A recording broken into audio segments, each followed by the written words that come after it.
I led off with it. It's got to be an interesting moment. A lot of your friends probably bring this up and family members. You created Taxi Magic, which, if my memory serves me correct, was a way to get a taxi and have it dispatched. Sounds very familiar to me. And you did that back in 2007, which was a couple of years before Uber existed, correct? Yeah, we started Taxi Magic in February of 2007. And, launched it as a product first on the East Coast and then in San Francisco as well. You could book a taxi to come to you through your phone. At this point, it was a BlackBerry and a Palm device, Windows Mobile. iPhone did not yet exist. And then you could also pay for the taxi through the phone as well, all connected to the dispatch systems at the taxi fleets. I didn't realize you also had payments. Because that was Uber's and Lyft's big innovation as well. But you did it with taxis, not with Lincoln Town Cars. Take me back to that decision to do taxis and not Lincoln Town Cars. Yeah, so we actually did Lincoln Town Cars in New York, but the thinking was we wanted to appeal to the broadest segment of the population, and taxis made a lot of sense. The concept for the business came out of B2B use, actually. It was for business travelers first, and they would not want black cars, right? The travel manager would want to limit what you spend, and the idea was to kind of have you do taxis rather than black cars. That was kind of part of the concept.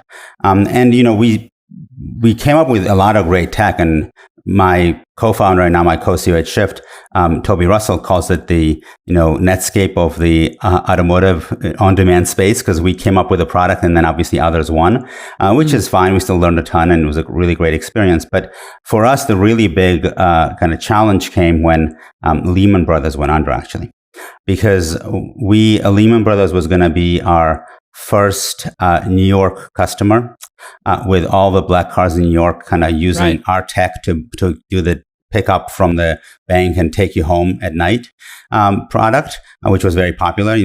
Back in the day, a lot of black cars were circling the banks to pick people up. Yeah, if you lived in New York, you saw down from any major high-priced building, Class A office space, whether it was Goldman Sachs or,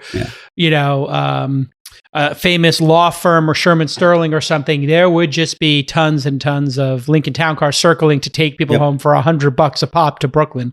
Exactly. That's exactly right. And so we were going to be managing that for Lehman Brothers. And then literally we signed the contract to do that about 2 weeks before they went under. Wow. So that really kind of messed the New York plan up.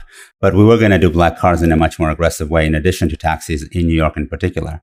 But I think the really big problem for us was the fact that we never gave a product away for free. Like the team at its core, and in particular our co-founder, Tom DePasquale, who's a super amazing businessman, but he had done a bunch of enterprise businesses. And so he really believed in the notion that, hey, you got to charge for everything right off the bat. Wow. And that was a mistake that we made. We should have gone freemium, offer the product for free, gotten a bunch of users, and then kind of... So that throttled your growth because people didn't even know you existed. And the only way they would know you existed if they gave you money. So there's a huge lesson learned.